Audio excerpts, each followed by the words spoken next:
That Fresh Morning. That Fresh Morning. Vous êtes sur les 104.5 Urban FM, la station urbaine, et vous écoutez le Da Fresh Morning. Mosley, bonjour. Bonjour Da Fresh, bonjour. On parle tout de le monde. politique aujourd'hui. Nous parlons de politique comme à l'accoutumée et on reviendra sur l'actualité parce qu'on le dit, on ne le dira jamais assez. La politique, c'est ce qui nous permet d'avoir le canevas de ce qui se fait en République, mais également de quel est le mouvement qui devrait entraîner les populations vers une direction. Est-ce qu'on n'est pas déjà un peu fatigué de politique dans ce On ne pays? sera jamais fatigué de politique parce que, comme je l'ai dit tout à l'heure, c'est la politique qui trace le sillon qui permet à une nation de se développer, de s'émanciper, d'asseoir les bases qui fondent une société, donc, mais également de propulser le développement social et économique de la nation. Je sais que tu as ton thème aujourd'hui, mais moi je vais d'abord vous présenter nos invités. On a M. Richard Mulomba, qui est le président de l'ARENA, qu'on a déjà reçu ici. Et puis on a M. Franck Ondometoro, qui est inspecteur général adjoint au ministère des Transports et vice-président de la commission disciplinaire du PDG. On parlera donc de l'actualité politique. Monsieur Mulomba, bonjour. Bonjour. Mosley, tu peux ajuster son micro, juste descendre un peu légèrement. Voilà. Et Monsieur Ondometoro, bonjour. Bonjour. Voilà, je voulais vous poser la question, est-ce qu'on a encore de la bonne politique au Gabon? Avant de parler avec Mosley, est-ce qu'on a encore de la bonne politique? La politique que les jeunes peuvent suivre, les femmes peuvent suivre, la politique qui donne une ouverture vers l'horizon, vers la vision, la politique qui nous permet d'avoir des hommes bons et des hommes honnêtes pour la gestion de notre pays. Est-ce qu'on a encore cette politique-là? Ou est-ce qu'on l'a? Ou est-ce qu'on l'aura? Monsieur Ndomé Togo, pour commencer. Alors, qu'est-ce que la bonne politique? Qu'est-ce que la bonne politique? La bonne politique, c'est cette bonne politique, celle-ci qui insuffle la dynamique de développement d'un pays ou d'une nation. La bonne politique, c'est celle-là qui va dans le sens de la recherche de la cohésion sociale. La bonne politique, c'est celle-là qui va dans le sens de l'amélioration du bien-être des citoyens. Et de par cela, je peux dire que nous sommes dans la bonne politique. Mais la politique, elle est dynamique. Elle évolue. Il y a des ralentissements, il y a des accélérations. C'est ça la vie politique. Et nous en sommes dedans. Donc il y a des moments où on peut effectivement avoir des doutes de par certaines attitudes des uns et des autres, des appréhensions des uns et des autres. Mais il y a d'autres moments où le constat est évident que nous sommes en pleine accélération par le développement, par les infrastructures, par la multiplication de ces outils qui permettent aux citoyens de vivre mieux. Donc, pour répondre à votre question, je pense que nous sommes dans la bonne politique, cette bonne politique qui connaît des moments de turbulence. Et c'est ça la vie d'une démocratie. C'est ça la vie d'une nation. Tant qu'on n'est pas au paradis, on ne peut pas, n'est-ce pas, être uniquement positif. Monsieur Mulomba. Écoutez, merci. Je vais pas être tout à fait d'accord avec certains mots utilisés par le frère. Je pense que la politique est cet art qui nous amène à organiser la société et à faire en sorte que le plus grand nombre soit satisfait. Et les organisateurs de la politique doivent en principe être au service de ce plus grand nombre. Et d'ailleurs, vous comprendrez que le mot ministre signifie serviteur des autres. Ça veut dire que quand on a décidé de faire de la politique, on doit avoir des valeurs. Et c'est de ces valeurs qu'il s'agit, parce qu'il faut vous les transmettre, notamment à vous, les jeunes. Lorsque je gère le bien commun, si je suis tenté, parce que je n'ai pas de valeur, de prendre la moitié, sinon 90% de ce qui est à ma disposition et mettre au service de tout le monde les 10% restants, je ferai de la politique, mais de la mauvaise politique. Parce que je serai là, un détourneur de fonds, un voleur, je vous m'excusez les termes, et quelqu'un qui n'est pas au plan de la définition réelle de la politique à sa place. Je voudrais vous citer, vous faire référence au Premier ministre de Singapour qui disait « J'ai eu devant moi d'énormes richesses et d'énormes possibilités pour les prendre pour moi. J'avais le choix entre ne pas détourner et servir mon pays et le développer, ce que j'ai choisi de faire, ou prendre tout et laisser mon pays dans la pauvreté, ce que j'ai refusé de faire. » Signé le Premier ministre de Singapour. Aujourd'hui, Singapour est une référence en matière de développement. Je pense que Les valeurs doivent guider les hommes. Les hommes sans valeurs n'ont aucun héritage à donner, même pas à leurs propres enfants. Et j'en suis convaincu. Mosley. Oui, donc nous, en ce qui concerne l'actualité, tout le monde a pu suivre le discours à la nation du président de la République, Ali Bongo Ondimba. Alors, quelles ont été vos impressions au moment où il a donné cette allocution? Je commencerai par M. Moulomba. Écoutez, déjà, l'allocution en elle-même, quand on dépouille les musiques autour, l'allocution dure 2 minutes 8 secondes. J'ai jamais vu une allocution à l'occasion de la nouvelle année, ni au Gabon ni ailleurs, qui dure 2 minutes 8 secondes. La deuxième chose, c'est qu'une allocution de fin d'année a une ossature, un corps. Le président de la République doit être capable de faire le bilan de ce qui s'est passé depuis le début de l'année. Le président de la République doit être capable de donner des cartons, de distribuer des cartons verts, des cartons rouges, des cartons oranges à ceux qui le méritent. Et le président de la République doit rassurer les populations là où il faut pour terminer par projeter le pays pour l'année qui arrive. Ce discours n'a pas eu ses composantes. La troisième chose, et peut-être la dernière au plan des apparences, c'est que le Ali Bongo que j'ai vu est un Ali Bongo bien portant. Jovial, beau, assez nettoyé pour quelqu'un de malade. Si c'est celui-là qui est le Ali Bongo qu'on nous présente alors qu'il vient de faire ce discours au Gabon. Monsieur Moulomba, à vous entendre, on a comme l'impression que vous vous mettez dans la ligne droite de ceux qui doutent de la qualité de cette vidéo. Le scientifique parlera tout à l'heure. Je vais vous donner mon impression sur la qualité de la vidéo, parce que je suis d'abord un scientifique, doublé d'informaticien. Beaucoup de choses sont possibles, hein, vous savez, le monde actuel. Non, je voulais juste dire que c'est un homme qui est apparu tel que je l'ai vu, en bonne forme.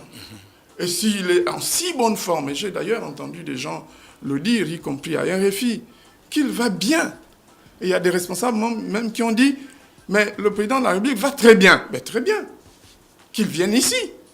Et que les Gabonais le voient, le saluent, l'embrassent.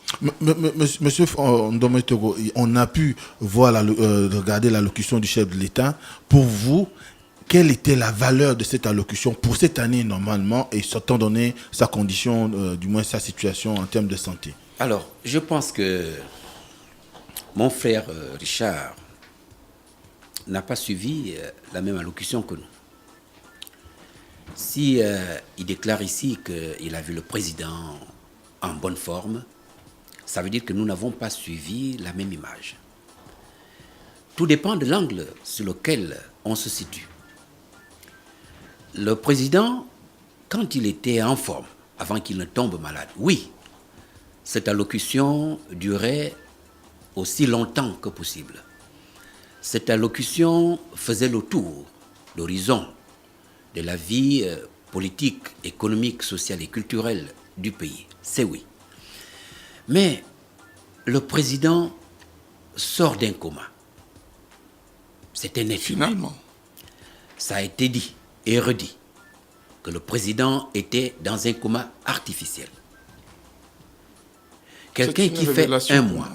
Ah ouais, c'est une révélation. Je pense qu'il faut vous informer davantage. Très bien. Alors, quelqu'un qui sort d'un coma artificiel, soit-il, je ne sais pas. Moi, j'ai vécu un coma en 2013. Je sais ce que c'est.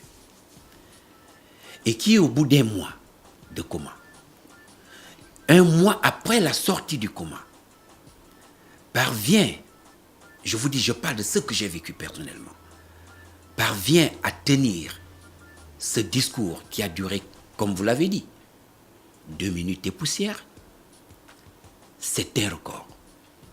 Et c'est à saluer. Parce que ce n'est pas donné à tout le monde. Je pense que c'est sous cet angle qu'il faut voir la chose. Que quelqu'un qui a passé un mois durant, sans vie, et qui parvient à tenir un discours à la nation, il faut noter qu'il s'agit là pour lui un sacrifice énorme. Parce qu'il fallait désillusionner tous ceux-là qui pensaient qu'il était mort et qui le distillaient à longueur de journée. Le président avait le choix de ne pas venir se présenter à nous. Il n'était pas obligé. Mais il a tenu à s'adresser à son peuple et à mettre fin à cette rumeur grandissante qui faisait état de sa mort. Je pense que c'est là où il faut louer son courage. Beaucoup d'entre nous n'auraient pas accepté de prendre ce risque. Je pense que, vu de cet angle, je dirais que le discours du président était le bienvenu. Monsieur Mulumba, en étant un acteur politique quand même bien au fait de l'actualité et de ce qui se passe dans notre pays, est-ce qu'aujourd'hui on ne peut pas considérer, comme le dit si bien monsieur Ondometoro, le fait que le président de la République ait quand même choisi de prononcer cette allocution alors que rien ne l'y obligeait sur le plan constitutionnel? Est-ce que ce n'est pas un acte qui pourrait entrer dans l'esprit de ce que Moukani Ouangou, le président de l'US, appelle la dignité, et du moins la qualité d'un homme d'État? Écoutez, il s'agit du poste de président de la République. Vous savez, pour être là où vous êtes, ça ne demande pas des conditions constitutionnelles. Pour être là où j'enseigne, ça ne demande pas des conditions constitutionnelles. Le seul poste qui exige des conditions au plan constitutionnel, parce que vous êtes le premier des citoyens, le guide des citoyens. C'est le poste de président de la République. Et souvenez-vous, la Constitution vous oblige, si vous voulez être candidat à l'élection présidentielle, entre autres conditions à remplir, vous devriez subir un examen médical pour qu'on mesurera votre motricité dans les 7 ans, pour notre cas, dans les 7 ans à venir, votre motricité mentale, physique, morale, intellectuelle. C'est de ça qu'il s'agit. Il ne s'agit pas de venir faire un concours et de tenter de prouver à quelqu'un quoi que ce soit. Ce n'est pas un jeu. Vous pensez que ça a été le cas? Il s'agit des enjeux, s'il vous plaît. Ça veut dire quoi? Ça veut dire que moi, je suis pour que, si le président, tel qu'il le décrit, venir à la télévision parler n'est pas... C'est une coutume constitutionnelle, on les appelle. Ce n'est pas écrit. C'est dans les us du pouvoir de le faire. Les us républicains. Mais il n'est pas obligé de le faire. S'il le fait, il faut qu'il le fasse et il le fasse bien. Parce qu'il n'est pas obligé de le faire. La deuxième chose, c'est que en quoi ça évalue la motricité, ce qu'on a vu, la motricité de l'individu, sur les 4 plans dont je viens de parler? Attendez, il s'agit du poste de président de la République.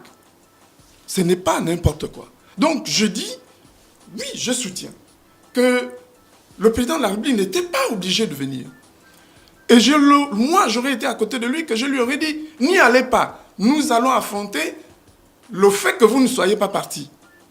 Mais si vous décidez qu'il parte, c'est qu'il remplit les éléments, les conditions, les critères de jugement. Et moi, je le juge en conséquence. Et je dis, ce que j'ai vu là, ça ne va pas. Mais est-ce que ce n'est pas un peu trop abusif, M. Mulumba? On a vu des grands hommes d'État dans l'histoire de l'humanité qui n'étaient pas totalement mobiles de leurs propres efforts. Winston Churchill, Roosevelt. Nous avons le cas du président Bouteflika en Algérie. Le président du Nigeria qui a passé plus de 6 ou 7 mois malade. Il y a des confusions, s'il vous plaît. Est-ce que la motricité technique constitutionnelle, ou bien c'est juste un préalable pour le début du règne? D'abord, les constitutions sont différentes. Ça, c'est la première chose. Churchill est élu comme il est, sur la chaise roulante. Vous avez à côté, vous avez le cas d'un premier ministre des pays scandinaves qui est sur la chaise roulante. Il est en possession de l'ensemble de sa motricité, en dehors de la motricité physique. Il l'accepte. Où est le problème? Il n'y a pas de problème à ce niveau. Vous avez fait allusion au président du Nigeria. Et revenons au président des États-Unis ou aux États-Unis. Là-bas, ils ont un régime présidentiel. La notion de vide, de vacances de pouvoir, que ce soit temporaire ou définitif ne se pose pas. Parce que dans un régime présidentiel, vous vous souviendrez, au Gabon, en 1967, lorsque feu Omar Bongo succède à feu Léomba, nous étions dans un régime présidentiel. Et ce problème ne se pose nullement. Nous sommes dans quel régime? Permettez. Ici, Semi-présidentiel. Ça implique quoi? C'est un régime hybride, d'ailleurs, qui n'est même plus classé parce qu'on a restons dans le sujet. Mais on a à la fois un Premier ministre, un président de la République, un vice-président de la République, c'est jamais vu dans un pays du monde. Ça ne se classe même pas. C'est un système hybride. Mais je voulais juste terminer pour dire, pour le Nigeria, lorsque, au plan temporaire, le président de la République n'est pas là, même pendant 1 an, étant donné qu'il a été élu en ticket, comme aux États-Unis, comme dans d'autres pays où c'est en ticket, en régime présidentiel, le problème d'intérim ne se pose nullement. L'intérim temporaire est systématiquement assuré par le vice-président de la République, sans aucun problème. Ce qui n'est pas notre cas ici. Monsieur Alors, je voudrais rappeler à mon frère que lui et moi, nous avons quelque chose de commun, c'est que nous sommes enseignants. Et lorsqu'on est enseignant, on a l'obligation de dire ce qui est juste, même si c'est contraire à ce que l'on veut. On a l'obligation de dire ce qui est juste.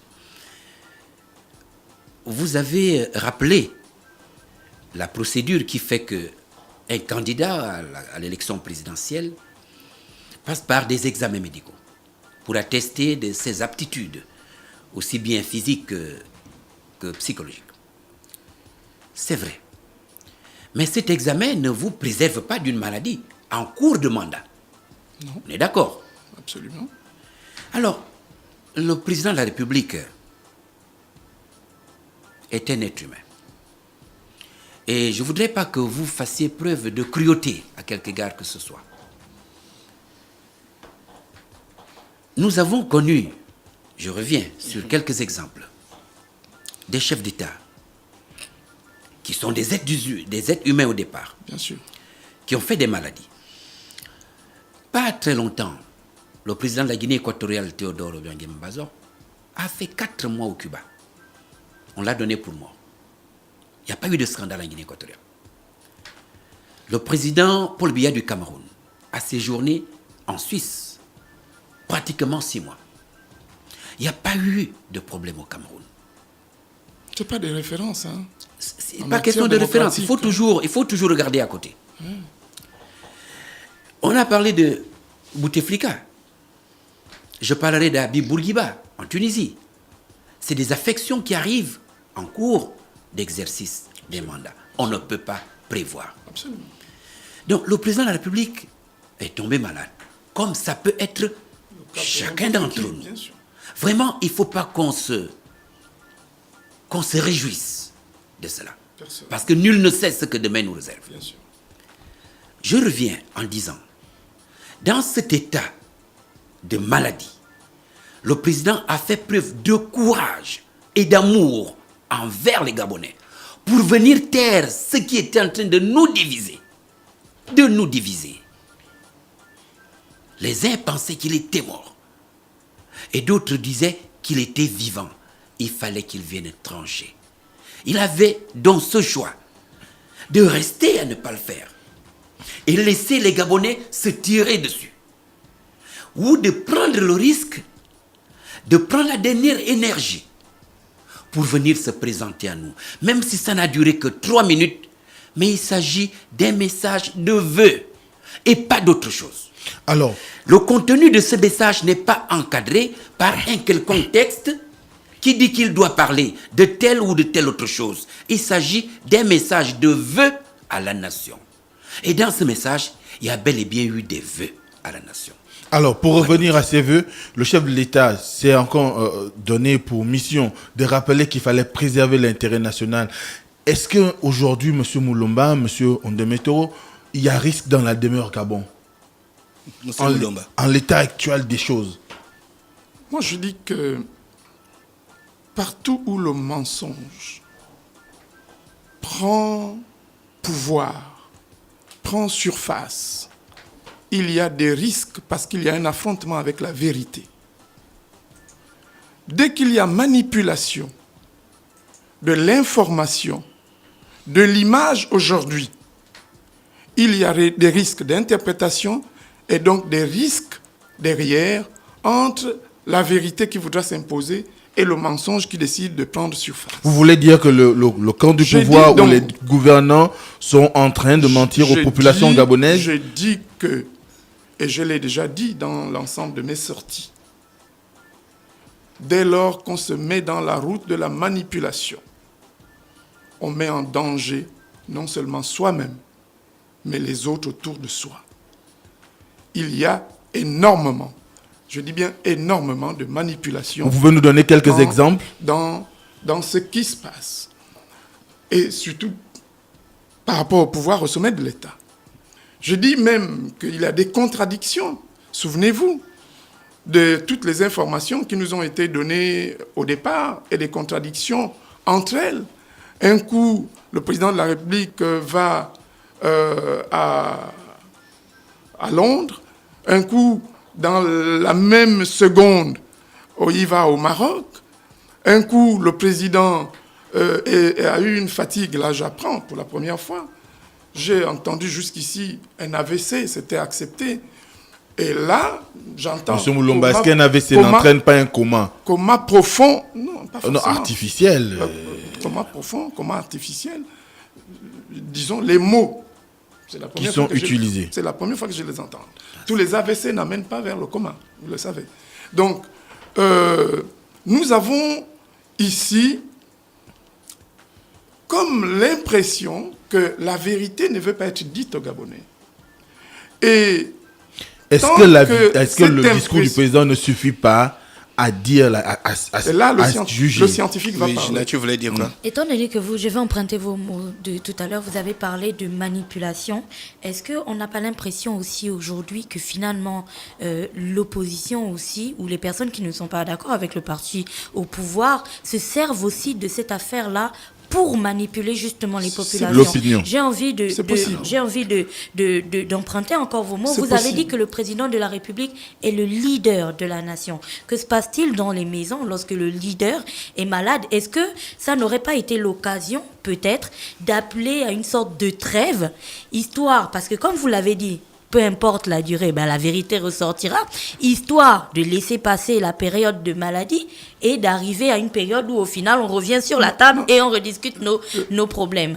Le danger dans cette histoire de laisser la maladie, le danger c'est que notre Constitution, dans son article 13, vous apprend que la vacance définitive, par exemple, ne dure que 2 mois au maximum, entre 30 jours et 60 jours. D'accord? Mais ne dit rien sur la vacance temporaire. Et aujourd'hui, la vacance temporaire a déjà dépassé la durée requise de la vacance définitive. C'est-à-dire que si le poste de président de la République est définitivement vacant, vous, si vous le remplacez, vous n'avez que 2 mois maximum pour trouver un remplaçant au nom de la continuité de l'État.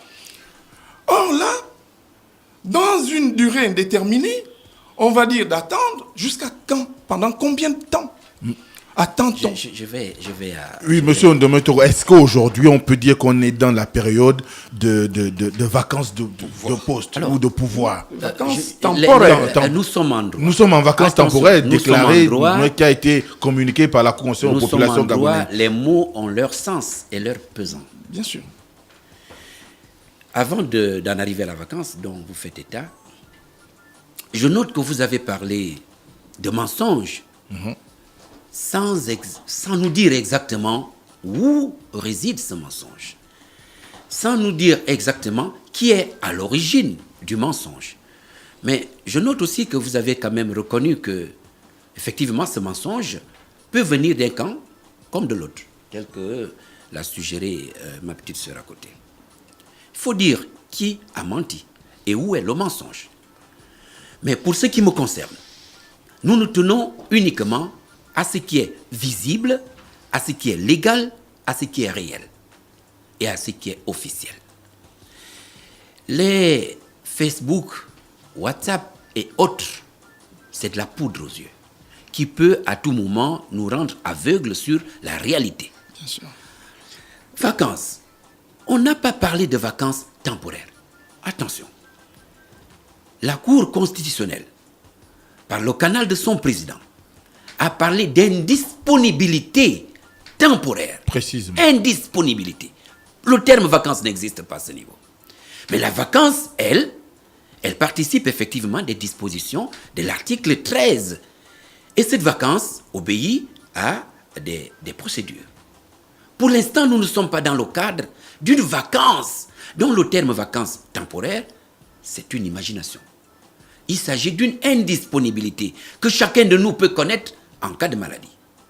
Et le président fait l'objet actuellement d'une indisponibilité du fait de sa maladie. Ça ne suppose pas la vacance. La vacance, elle est décrétée. Elle obéit à la décision de la Cour constitutionnelle. Et à partir du moment où on déclare la vacance, c'est là où on commence à comptabiliser le temps. Mais pour l'instant, il ne s'agit nullement d'une vacance de pouvoir. Il s'agit d'une indisponibilité de notre président qui est malade, comme d'autres présidents ailleurs l'ont été. Que cela ne soit pas un événement sur lequel nous allons surfer à longueur de journée.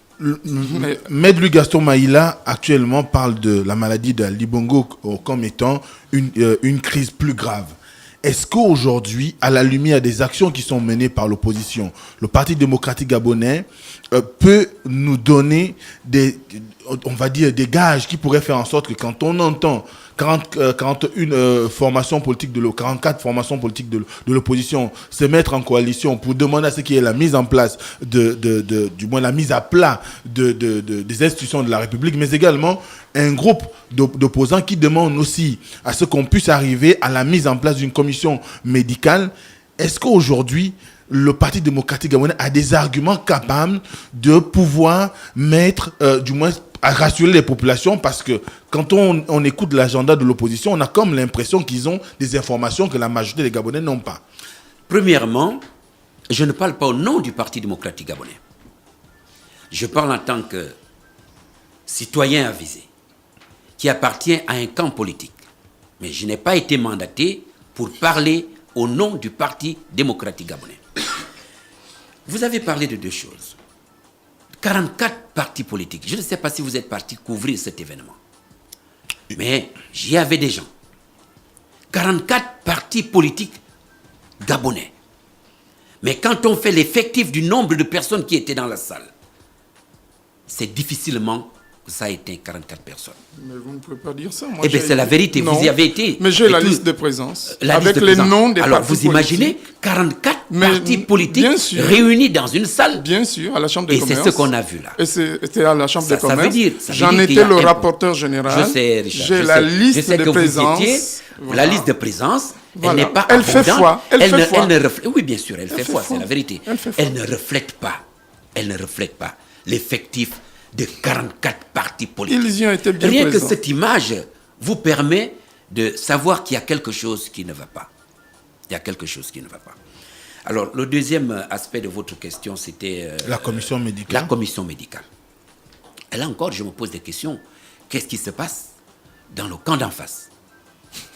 La commission médicale, ils en demandent depuis que le président était au coma. Ils en demandaient depuis le président, avant qu'il ne soit réveillé de son coma artificiel. Mais la commission médicale obéit à une règle. C'est un décret présidentiel qui convoque et qui compose la commission médicale. Est-ce que ça veut dire que le gouvernement, comme la Cour constitutionnelle, ne peut pas...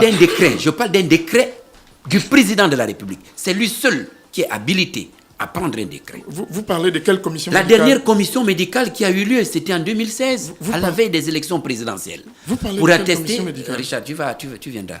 Quand vous parlez, je fais tout pour que tu ailles au bout. Il n'y a pas de souci. La dernière commission a eu donc lieu en 2016 pour attester de la bonne santé des candidats qui étaient déclarés pour les élections présidentielles. C'est le président de la République qui prend un décret, qui constitue cette commission. Mais voilà des gens qui appellent à une commission médicale, alors que le président de la République est au coma. Mais attendez, le décret en question qui va le prendre, C'est pas Maïla qui va prendre le décret quand il exige la commission médicale. C'est vrai. C'est sur C'est quelle pas base tel autre qu'il qui veut va une prendre le commission décret médicale? pour composer la commission médicale. C'est pour ça que je me dis, qu'est-ce qui se passe dans le camp d'en face? Est-ce que le souci de voir les choses se gâcher les emmène à oublier les arcades, à oublier les procédures? Qui devait prendre le décret pour que la commission médicale ait lieu? Et aujourd'hui, le président, il est convalescent. Il est malade, Même si vous l'avez trouvé en forme, mais moi, c'est pour ça que je dis, nous n'avons pas su la même image. Le président en train de récupérer ce qui était important pour le peuple gabonais, nous pensons, c'était de voir que le président est vivant. Et que d'ici là, il nous reviendra. Comme il a dit lui-même, je reviens dans bientôt. Monsieur Moulomba, est-ce qu'aujourd'hui, à la lumière, parce que vous avez été un des premiers acteurs politiques de l'opposition à faire des sorties à la suite de l'annonce de la maladie du chef de l'État, mais également, vous avez participé à la réunion qui a exigé la mise en place de la commission médicale, mais également de la formation des de la réclamation des 44 partis politiques qui demandent la mise à plat, des institutions de la République pour une période intérimaire. Est-ce que vous avez un agenda caché dans vos groupes de l'opposition aujourd'hui? Déjà, s'il y avait un agenda caché, il est difficile que ce qui est caché soit révélé. Ça, c'est une chose. Non, je voulais quand même, pour répondre, avant de répondre à votre question, revenir sur un certain mot de mon frère. Il a parlé de la commission médicale et je crois qu'il y a des confusions. Il y a la commission médicale relative aux candidatures à l'élection présidentielle. Ça veut dire que à la veille de chaque élection présidentielle, ceux qui voudraient se manifester comme futurs candidats ont l'obligation de passer par une commission médicale aux fins de la mesure, de la motricité, etc. Ce dont on a parlé tout à l'heure. Cette commission médicale est convoquée par un décret signé du président de la République. Ça, c'est une chose qui n'a absolument, alors là, rien à voir avec ce dont on parle. Mais donc, en fait, vous ne voulez pas une commission médicale, vous voulez un groupe d'opposants qui choisit des docteurs. Non. Appelez ça autrement, s'il vous plaît. On comprendra. Le mot commission médicale n'est pas une propriété d'un décret. On peut, ici, dans cette salle, organiser une commission en lui donnant une mission. La notion, s'il vous plaît, nous sommes dans un état de droit. S'il vous plaît, ça doit être encadré. La notion de commission, quand Madame Boranzo, la présidente de la Cour, le Premier ministre, le vice-président de la République, sont allés à la rencontre du chef de l'État à Rabat. À Rabat, c'est encadré par... C'est une commission quoi? Qui a signé le décret? Non, arrêtons. Il s'agit d'un problème de notre pays hautement politique. Des solutions politiques peuvent être trouvées. Dire que nous voulons que des spécialistes aillent rencontrer pour attester de ce qu'on nous rapporte, en quoi ça doit demander un décret particulier?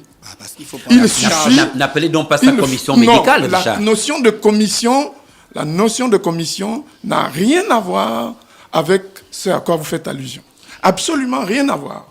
Vous faites de la confusion, ça n'a rien à voir. Qui peut avoir la charge de mettre en place cette commission? Le président avant d'arriver à la Mais aujourd'hui, qui donne les habilitations? Qui permet aujourd'hui qu'un conseil des ministres se tienne? La Cour constitutionnelle. Mais alors? Vous pensez est-ce que la loi ce sont ses missions lui autorise de le faire? Elle l'a bien exhibé, vous vous souviendrez. La régulation du fonctionnement de l'État. Les derniers tours de table. Donc, vous vous souvenez? La question de l'agenda, M. Moulomba, pourquoi aujourd'hui 44 partis de l'opposition se réunissent pour demander la mise à plat et l'instauration d'une période intérimaire? Il n'y a pas eu 44 partis, c'est quelques partis qui se sont retrouvés. Non, monsieur, vous êtes un homme sérieux. N'affirmez pas. Non, s'il vous plaît. Je suis un scientifique. Et je n'affirme pas des choses comme ça. J'ai une liste de présence qui existe et que vous pouvez voir. Et donc, s'il vous plaît.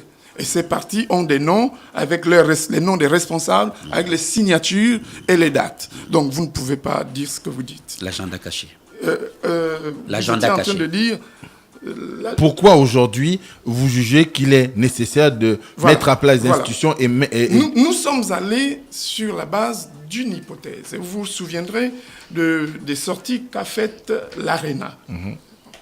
Nous disons que en cas de vacance de pouvoir, c'est une hypothèse. Voici ce que nous proposons. En cas de vacance de pouvoir. Vacances au sens des vacances définitives. Tout à fait. Voici ce que nous proposons. Et nous déroulons un calendrier. Donc nous sommes dans une hypothèse qu'on exploite au plan intellectuel comme n'importe quelle hypothèse peut être exploitée. Et vous vous souviendrez que dans la même déclaration, nous avons dit que nous rejetons toute forme de prise, d'abord de manipulation et de prise de pouvoir par la force. Tout à fait. Nous l'avons dit. Ça veut dire que nous rejetons l'hypothèse d'un coup d'État.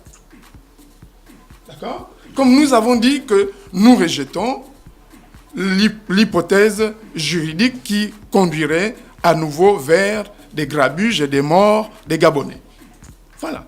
Et nous avons opté pour l'hypothèse politique qui consiste pour la classe politique gabonaise à s'asseoir et à dessiner les contours de son destin, et notamment à travers une transition qui dure plus longtemps pour me permettre de mettre en place des mécanismes de transparence électorale et au bout d'organiser des élections générales, c'est-à-dire présidentielles, législatives et locales, plus apaisées et avec moins de morts. J'espère que cette option est abandonnée aujourd'hui, puisque Pourquoi? le président s'est présenté à nous, le président reviendra au pays, bien sûr, il fallait que ça soit mais j'attends ça. Donc, je pense que vous allez devoir abandonner cette hypothèse, puisque il finit sa convalescence. Non, dès qu'il vient, il nous rejoint. Dès qu'il vient, l'hypothèse est abandonnée d'elle-même. Voilà, elle n'existe pas s'il vient. J'aimerais bien le voir et lui serrer la main. Ça va se faire, il n'y a pas de souci. Voilà, ça va se faire. Attendons ça vivement. Bon, c'est pour conclure.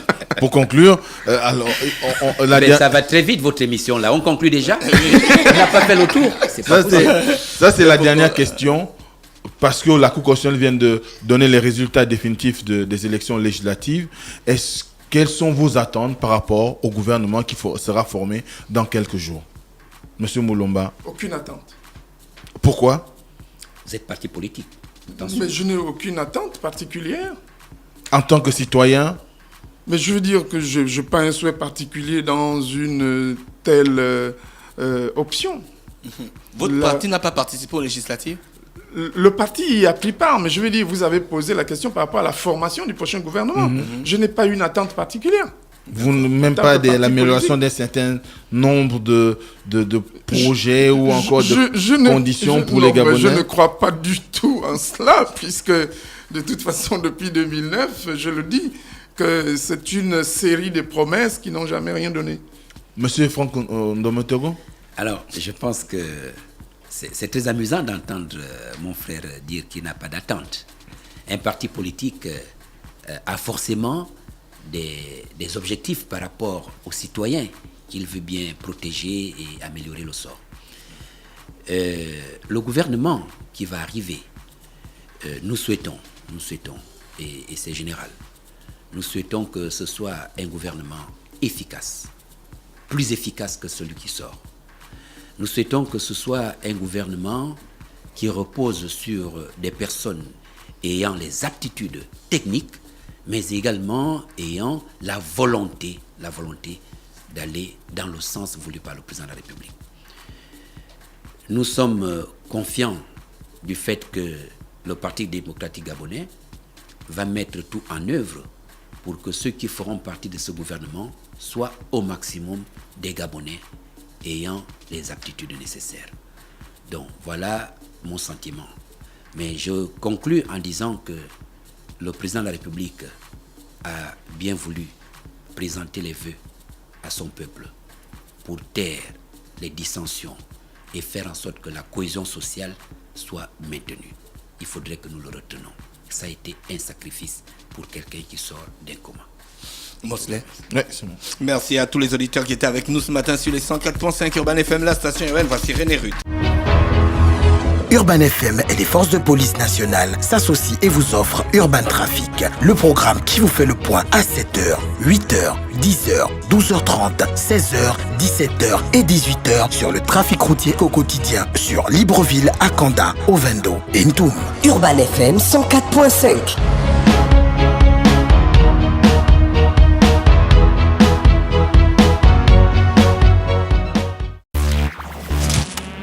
Star Fresh Morning.